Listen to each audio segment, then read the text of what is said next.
Next, a 15-year-old boy is recovering in hospital after being injured in a shooting incident at a home in Pontprenal. South Wales Police were called to the scene at around 8 o'clock on Saturday evening.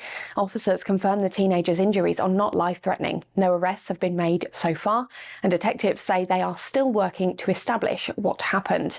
A visible police presence remains in the area as part of the investigation. Detective Superintendent Mark O'Shea said teams of detectives and specialist staff are working quickly to understand the circumstances and reassure the local community. A warning from Cardiff Council over UK government immigration proposals which could affect the city's care sector. Council leader Hugh Thomas said plans to restrict the recruitment of overseas care workers could undermine the stability of social care services in the capital. He made the comments during an event in Grangetown last week. Unions and care agencies have also criticised the proposals, saying they will increase pressure on an already stretched workforce.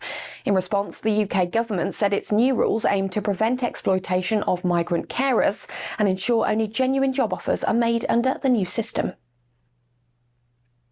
In Bridgend, developers behind the Park Tondu housing scheme are seeking permission to delay building a key link road. The route was originally required after 136 homes were completed, but a new application wants that limit raised to 235. The developer, Llanmore Homes, says a new traffic assessment shows the local road network can cope with extra vehicles until summer 2027. However, local councillor Tim Thomas argues that the change could set a precedent, warning it may lead to future delays in vital infrastructure being delivered across the borough.